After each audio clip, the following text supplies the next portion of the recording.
very happy to be with all of us today as we continue with this masterclass series that we've started, Masterclass Sundays.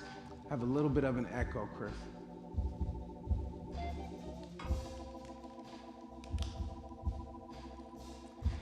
And I want to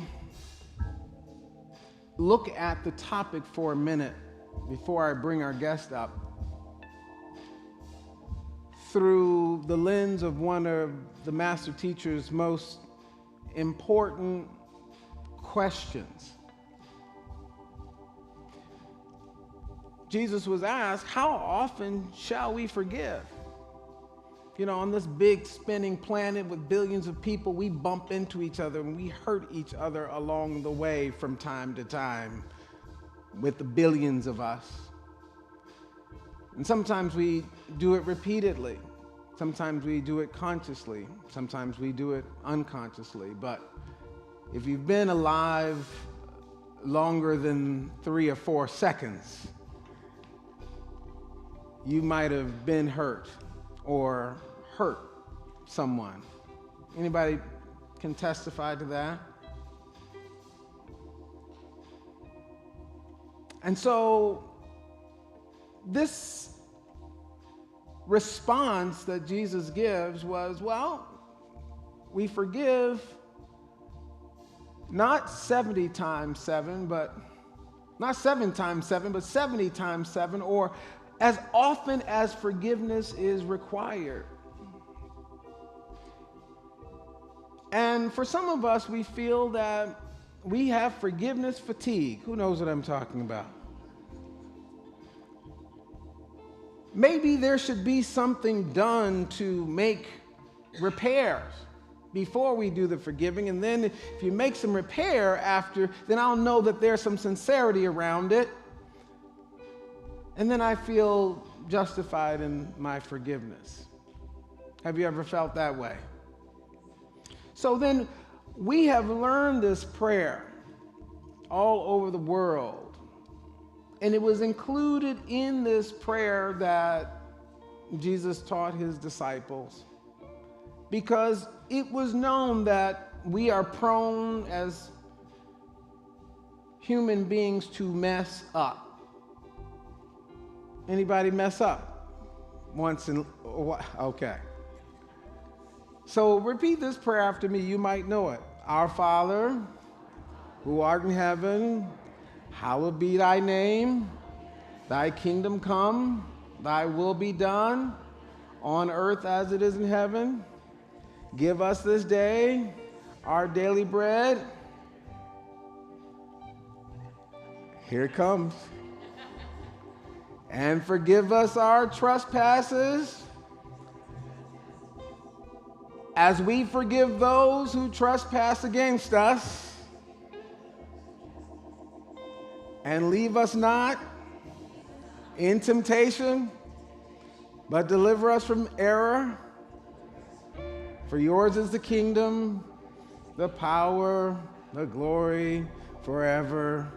Amen. But encoded in that prayer is that line about the reality of human trespassers and the need to make repair when this happens. And so that's what we're going to be focusing on today. And so what I would like to invite you to do as you're listening and participating in this unique experience we're going to share today is surfacing the ways that you've been hurt, surfacing the ways that you've hurt, and being open for a path of healing and repair. Would that be all right? We're going to share something. At Unity of Sacramento, our mission is to inspire people to awaken to their divine nature and be a force for good in the world. And we are ever pressing toward the mark of this high calling that asks us to reimagine the world as it is in exchange for what it can be. During my own reawakening at Harvard Divinity School, I was pleasantly surprised to meet kindred spirits whose life trajectories placed us on a similar path at what undoubtedly feels like a time that we were predestined for. While at Harvard, I sought to learn inside of the classroom, but I also sought to learn outside of the classroom. In fact, I found some of my greatest lessons took place through the lives and stories and personal examples of my colleagues. This masterclass Sunday series is my effort at building a bridge between Harvard and Unity and our greater Unity Worldwide Ministries, and with people everywhere, with an intention of sharing the best of my experiences at Harvard and the best of our Unity experiences with our new friends and colleagues from Harvard. These Masterclass Sunday events will bring some of the most authentic and committed voices to the work of racial healing and justice to our community. While my guests are friends and colleagues from Harvard, this Masterclass Sunday series is not a function of Harvard University. So your attendance here will not earn you a single credit at Harvard University. However, it will draw you closer and closer to the truth of your own soul and provide you with tools that you can use, as we all are lifelong learners. A bit about today's guest. Guided by the call to transmute the legacy of her colonizing and enslaving ancestors, our guest is dedicated to working with her fellow people with wealth and class privilege towards redistribution, atonement, and repair. As a facilitator, money coach, organizer, and ritualist, she works to catalyze the healing of relationships with self, family, ancestors, community, and the land, enabling the surrender of power and control so that resources can flow toward racial, environmental, and economic justice. I just want to acknowledge that. She is in the process of redistributing 100% of her inherited wealth and 50% of her earned income to primarily Black and Indigenous-led organizing and land projects. Yes.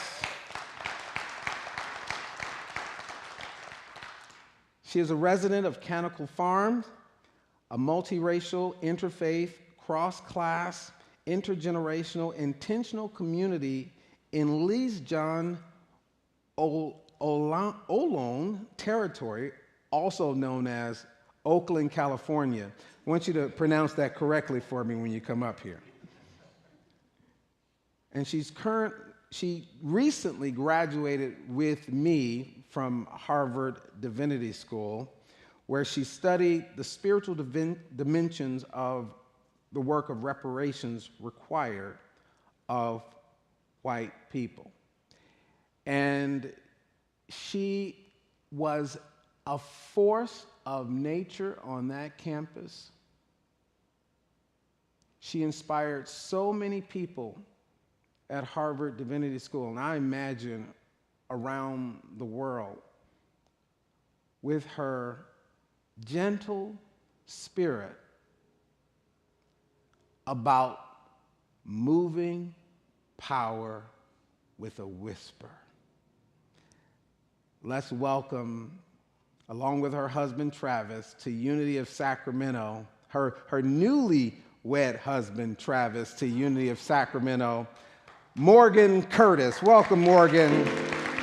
Masterclass Sundays.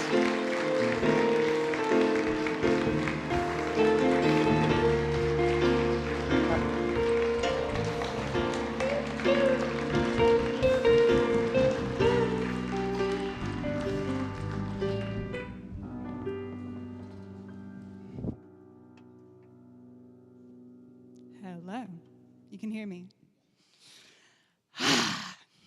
Okay, I'm nervous, so we're gonna have a little shake. Just to breathe, the shake, if you're up for it. Thank you. Oh, it's such a joy to be here this morning with all of you, to finally see, feel Rev Kev's community.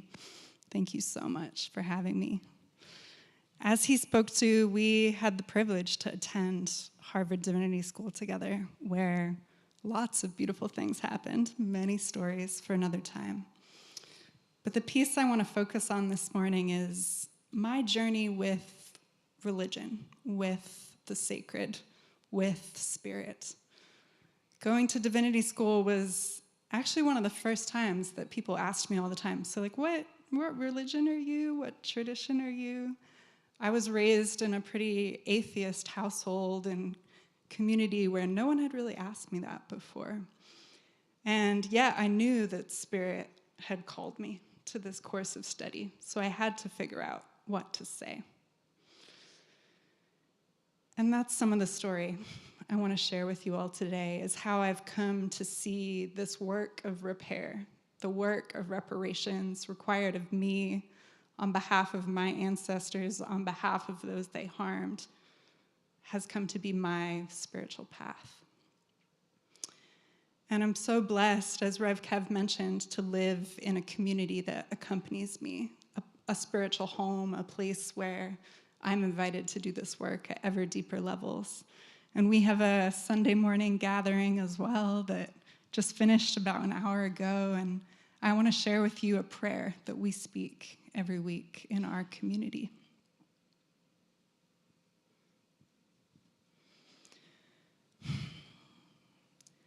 We name that we live in a nation created by enslavement and genocide of peoples, the taking and destruction of their lands, and the justification of these acts by the Christian doctrine of discovery, white supremacy, the divine right of kings, and manifest destiny.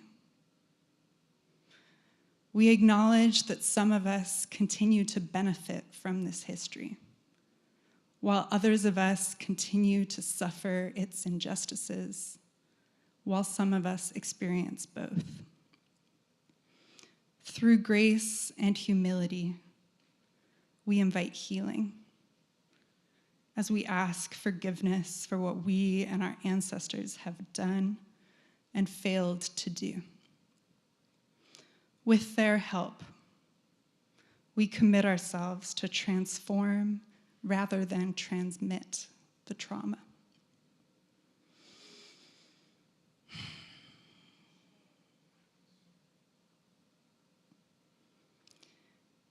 You can imagine this was not the religion I was raised with. I was raised in what my parents call an upper middle class family.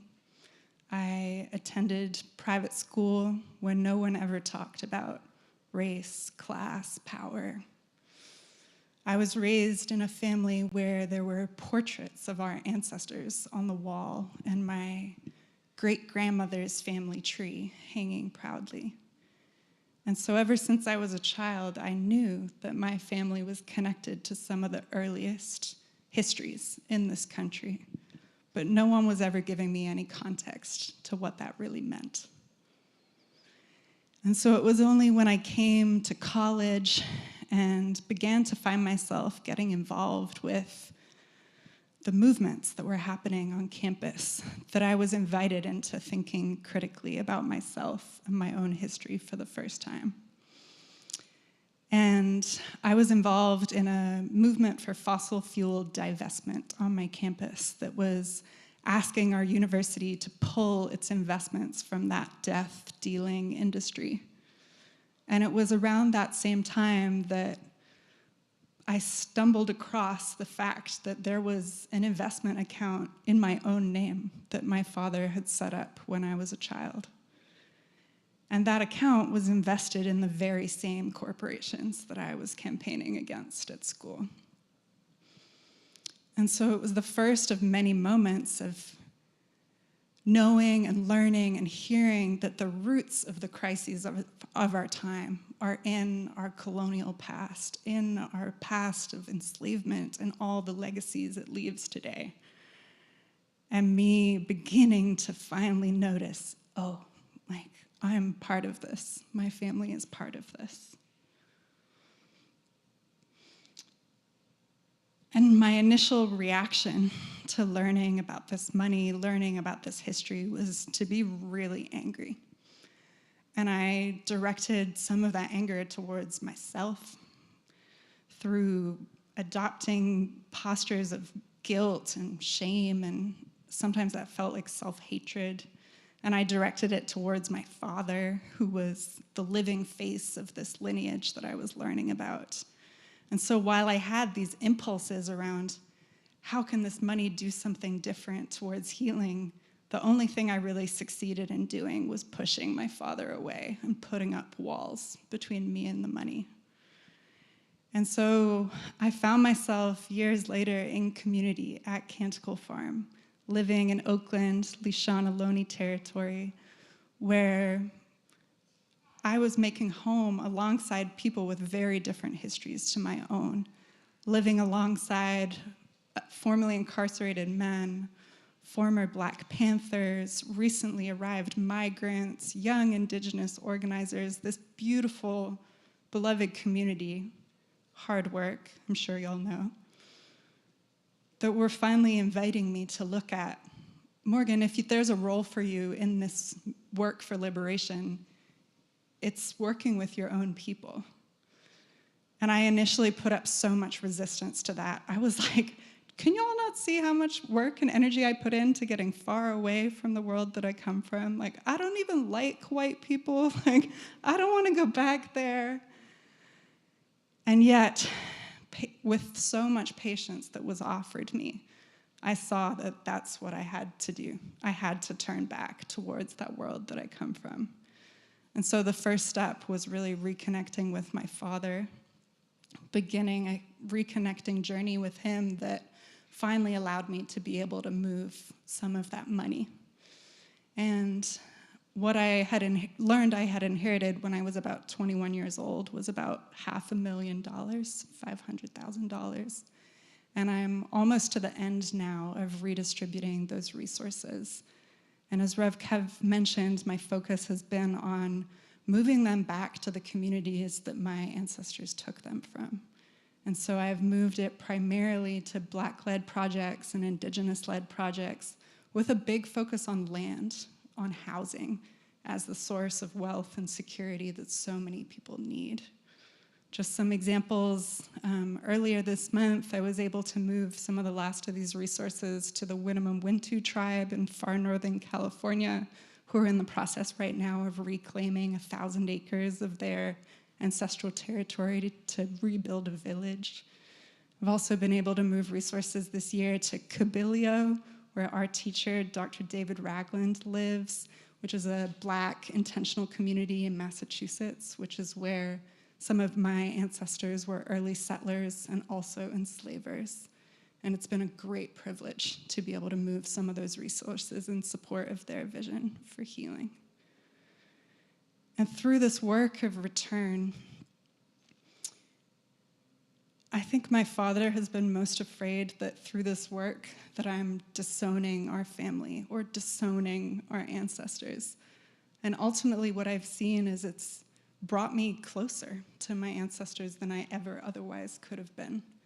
That as I make these forever insufficient but small gestures as I can towards the repair, the return that is needed, I'm doing the work that they need me to do to be able to rest. I've really come to see that our ancestors leave us work to do.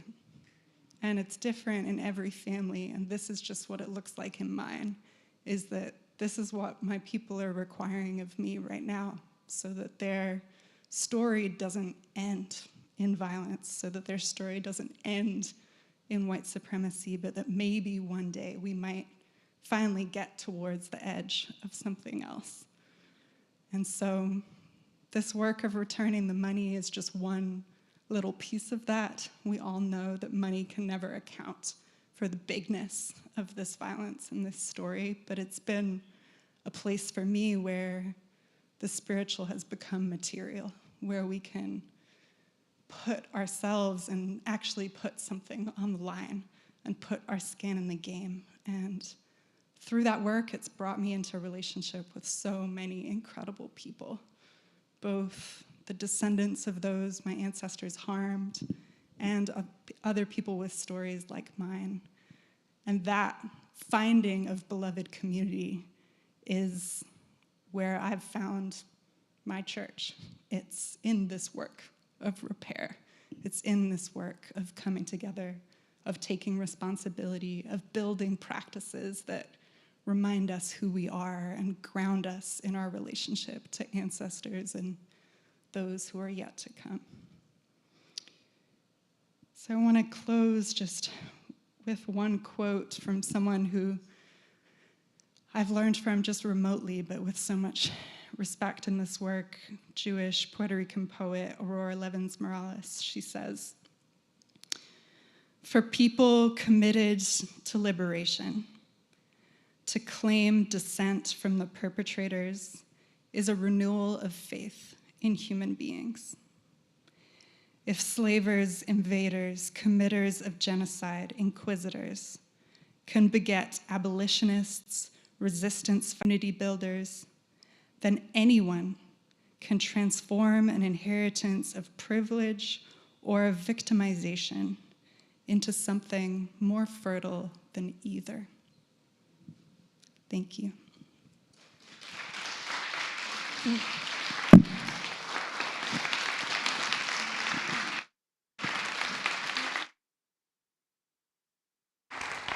Come up here. So we'll have a little chat. How's everybody feeling right now? Are we good out there? Give her some love and appreciation, really.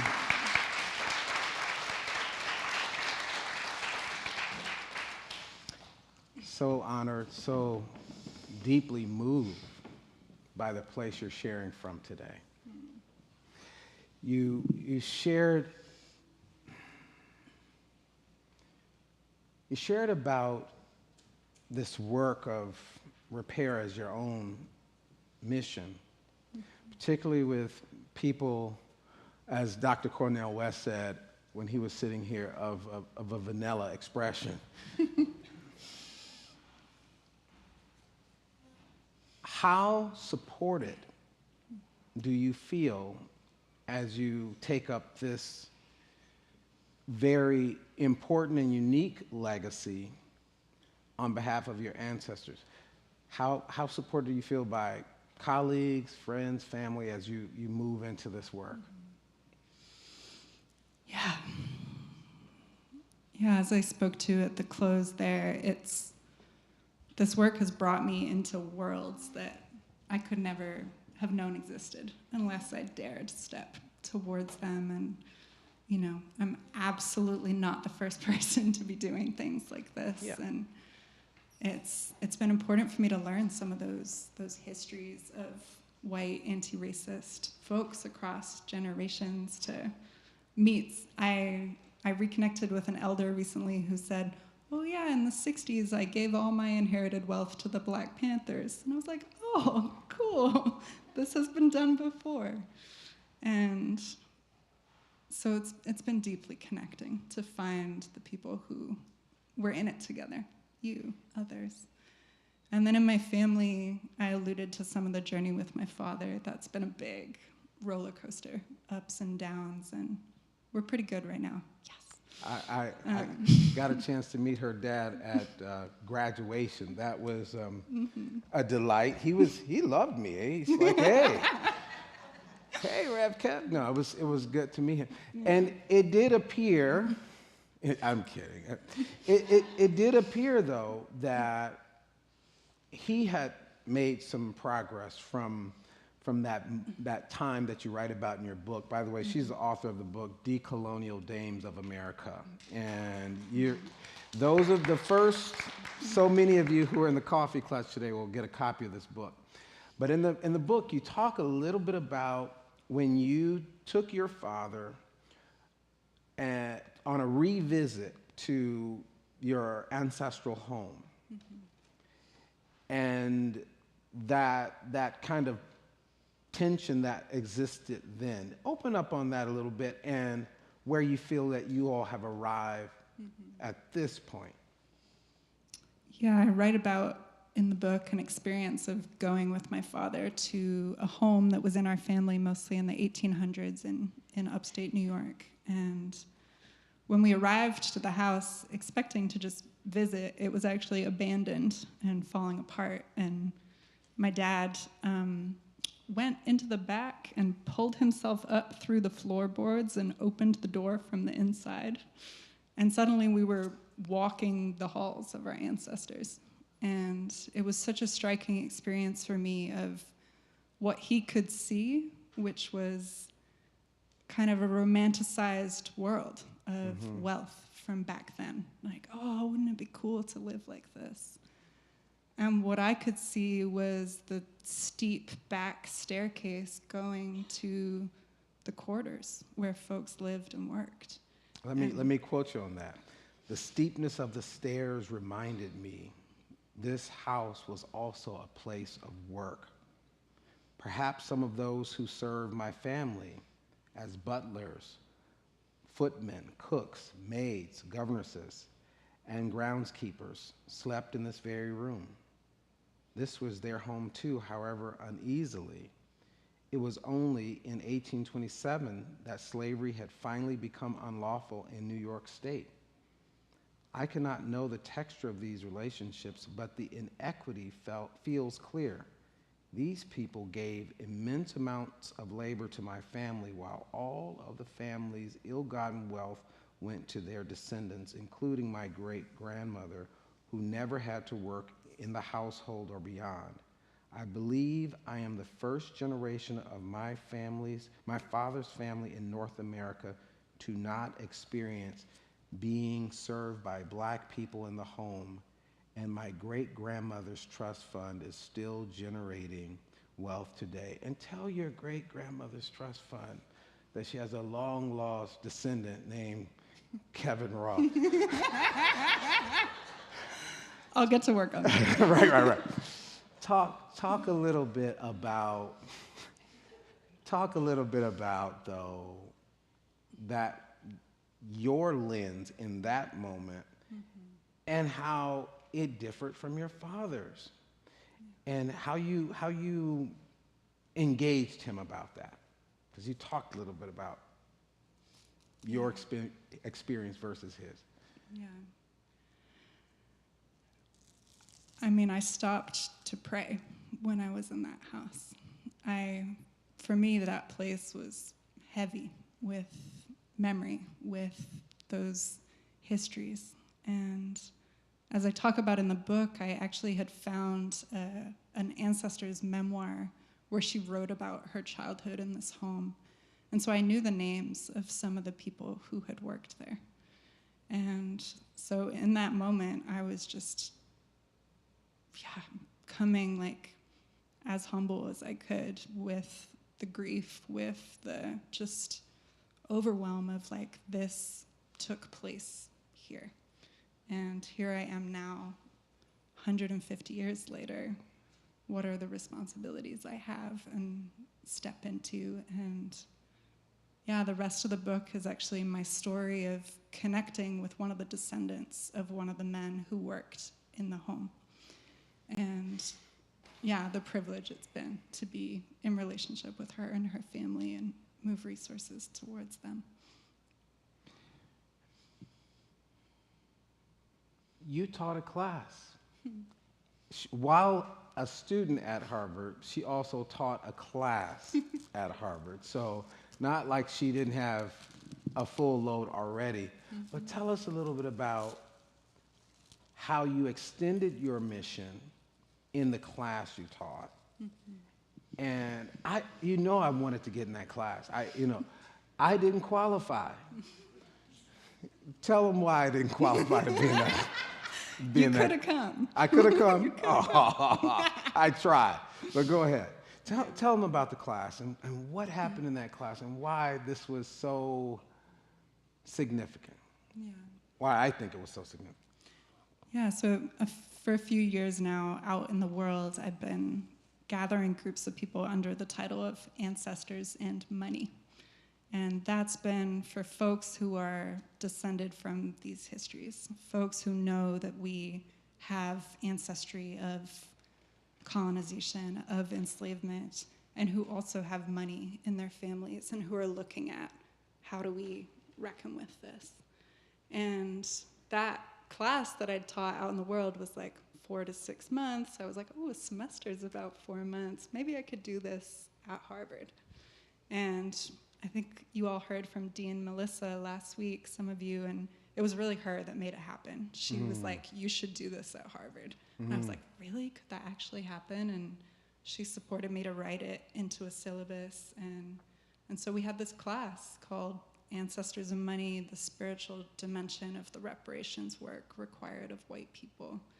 And we gathered 11 students for 4 months and shared stories, shared histories, processed grief, rage, shame, made plans for action, visited places in Massachusetts that embody some of that prayer for repair, welcomed guest speakers who offered what the prayer of repair is looking like in their life. And it was amazing. It was a very powerful journey. And I think some of the students that came into that class said, I've been so ashamed about these things. I've never talked about them to anyone. And suddenly there was a space. Okay, we're going to get together every week and talk about the things that no one ever talks about and see what can come from that. Just assume that maybe someone in this room may live with a type of shame. Maybe it's related to their ancestry. Maybe it's related to other things. What's something you can say or offer, particularly maybe what you were able to help your class do and yourself to step beyond that shame in order to transmute it into something productive in the world? How do we get untethered from shame? Yeah. The way I've come to think about it over time is, shame, guilt. Ultimately, there's some part of it that's a healthy response. Some part of it is, wow, I'm benefiting from a world of injustice. And it's the part of us that knows something is wrong, is making itself known in the body. And it's calling us towards something. And I think that when we resist that call, when we resist that thing we're being pulled towards, that's when it hurts. That's when the shame gets heavy, when it closes us in, when it shuts us down. But when we can get the support we need, which is often not trying to do it alone, finding other people who are holding it similarly, and open ourselves up and allow ourselves to be pulled towards the thing that we need to do, that's the medicine. That's the antidote that I've seen to the shame. And it doesn't go away. It's completely still with me. It comes up. And then I'm like, okay, there's something I'm being called towards. And so the way I've come to speak of it is ultimately I'm not ashamed of what my ancestors did. I'm ashamed of what I'm yet to do. That's the thing that I have control over. And if there's healing still to be done and I'm not doing it, that's where the shame is coming from. Morgan, I want you to know it is so rare to meet an individual who lives from such a deep place of assignment. Are you all picking that up? And if for nothing else, let us be a witness to this, that this exists in the world, that you can live from the center of your soul with a deep sense of assignment, calling, and the courage to answer that call. What does, I know what it feels like because I know about this life, but I want to know, what does that feel like inside of you? And how does it play out in your family and with your peers? Because I know there's a higher authority that you are responding to. And I'm not naming it anything. Something else is going on here with you. Yeah. It does feel like a call, and it does feel beyond me. And I feel so grateful for Canticle Farm, where I live, and for my elders there who have really framed the community around this idea of soul work. That there's a work that every soul is here to do. We can think of it as like our niche in an ecosystem. Like the squirrels have to do this, the whales have to do this, Rev Kev has to do Rev Kev, and Morgan has to do Morgan. And there's a form of suffering that comes from not doing us. And hold on, let that sit in the air. Did you hear that? Can anybody bear witness to that form of suffering that lives inside the soul when you're not engaged in what you know you're being pulled toward or called toward, or wow. So when you release this work, or maybe beforehand, name this essay, Decolonial Dames of America. It, in some way, in a gentle way, I'm going to say, was an affront to the colonial dames of America. Help bring our community into who these people are, and why a publication like this might press them a little. So I mentioned my great-grandmother's family tree that was on the wall when I was a child, and she had that made so that she could join the Colonial Dames of America, which is a real organization that still exists today, has chapters in every state, and they exist to honor a colonial legacy. So it's a genealogical pride organization for people that can trace their lineage to the founding of this country. It's intense.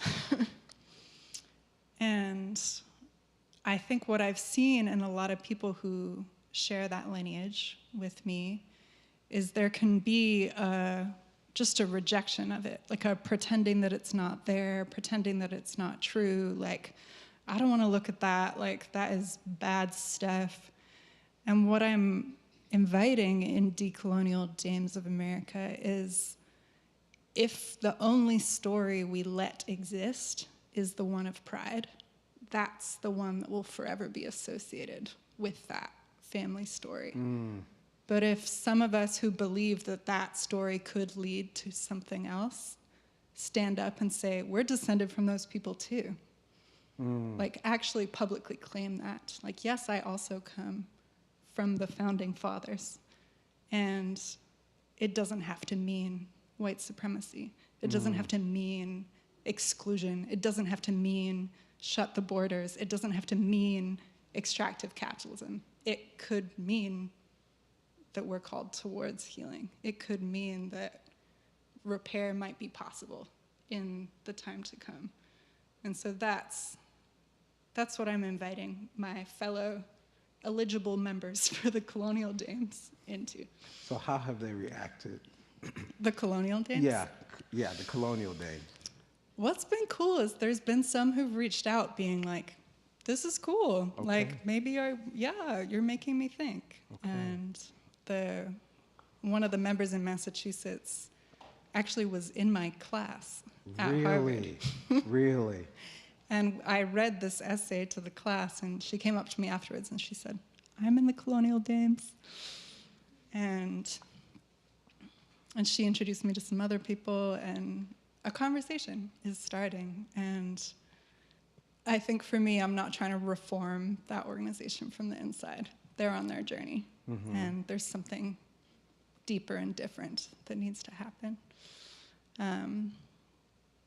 But I'm grateful that there are folks in that space trying to do that reform work. And particularly the Colonial Dames own a lot of museums. They own a lot of historic houses and land. And so they are kind of history keepers in that way. And so they can tell those stories differently if they want to. They can add in the people that have been missing. They can add in the violence that's been missing.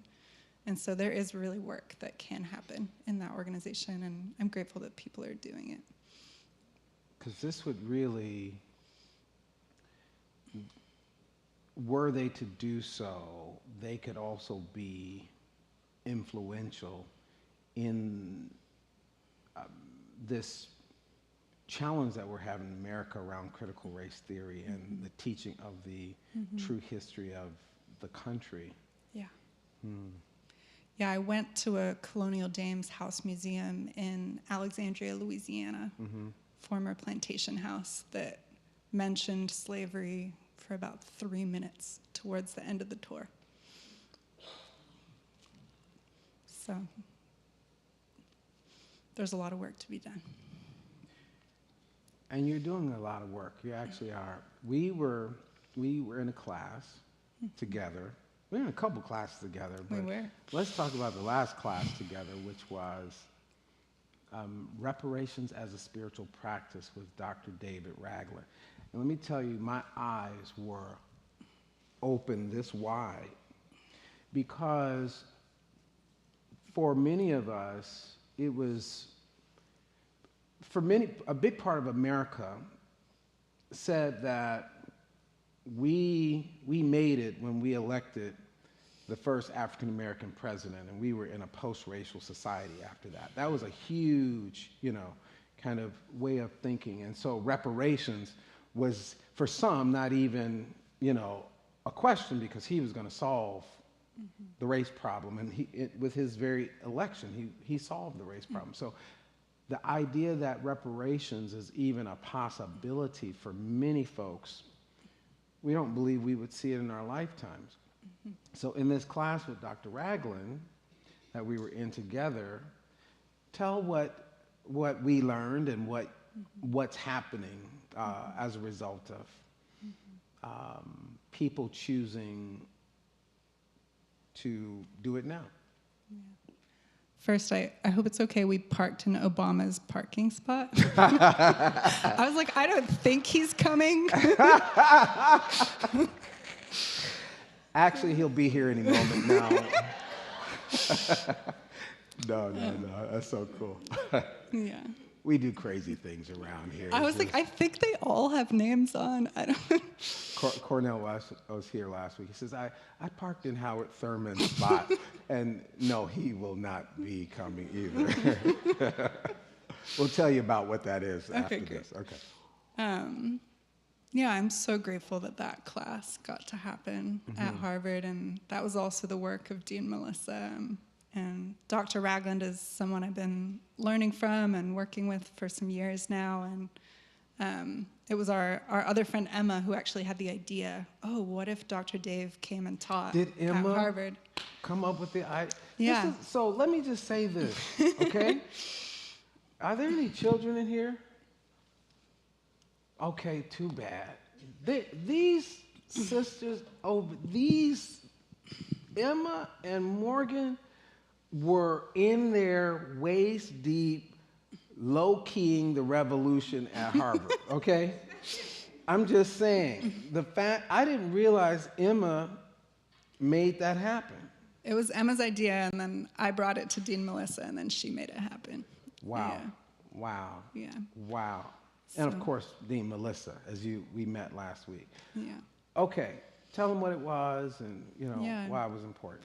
So yeah, Dr. David Ragland is the national director of the Grassroots Reparations Campaign. So he'd be great to have to your church. He works with a lot of faith communities all over the country around how do we make reparations real? Because we know that it needs to happen at a systemic, governmental, institutional level, and we also know that we can't wait for that. That ultimately institutions and governments follow the people. And so unless the people get started, it's not very likely the government's gonna overtake us. And that's the idea behind their campaign, Grassroots Reparations Campaign. And that class was a series of guest speakers all semester long, folks who are doing the sacred work of repair in so many different ways. In community-based ways, in looking at prison abolition, looking at faith-based, church-based organizing, looking at money moving and the racial wealth gap. And it was a privilege to feel how Dr. Ragland, the door to Harvard got opened for him, and then he brought all his people. Yes, he did. And the main assignment for that class was what he called a praxis assignment. So we all got to do real things in the world for credit. And myself and another student ended up running a workshop for SURGE, which is a white anti-racist organization out in Western Massachusetts called Reparations as a Spiritual Practice, and gathered people who came together to be in those questions for the day. And it's fun. I'm still getting emails from them organizing each other out there in that place. And what was your project, Rev Kev? I did an op-ed encouraging the student movement for reparations on college campuses across the country. And so I'm still involved with that, actually. Yeah. I'm still involved with that. So we have to wrap this up, unfortunately. Maybe one more question. And by the way, everybody, we're going to have a part 2 of this in the Coffee Clutch after service. You'll get a copy of the book. Most of you will, depending on how many are there. I think we have a fair supply. Morgan, there was something I wanted to say, but I interrupted my own thought. You can do that, Has this been powerful so far? Yes.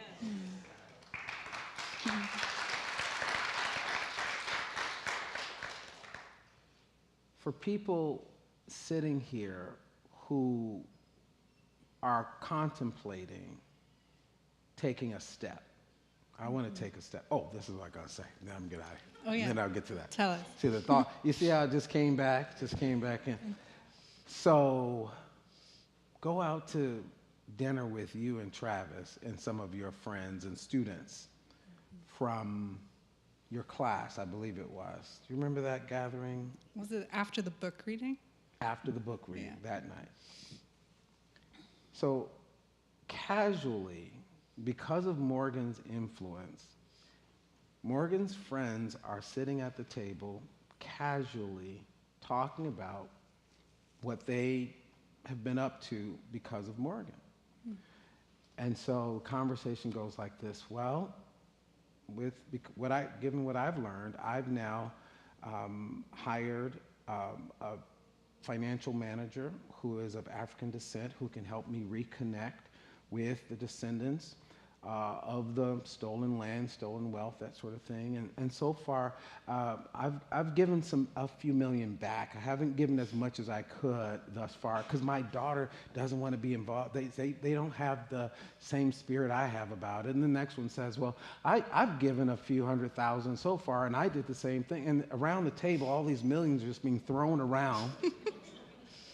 And one lady, as she's observing this, I don't know if you know this conversation, So all this money is being transferred and land transfer kind of conversation going on.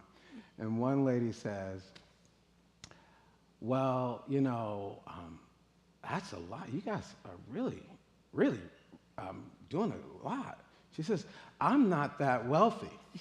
I've only given 100,000 or something like that. I'm going, if you have to say it, if you have to say it, you are that wealthy. But what I'm celebrating is the power of one person awakening to their divine purpose, their divine nature, and being a force for good in the world.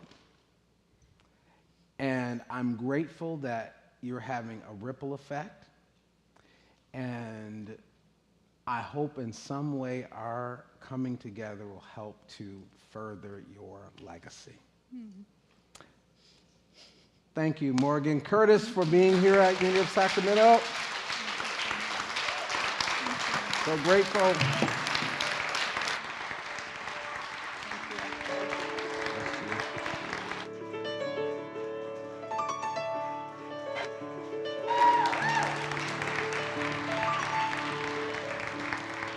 We'll have some music, and then we will bring us home, okay? Come on up, Mel.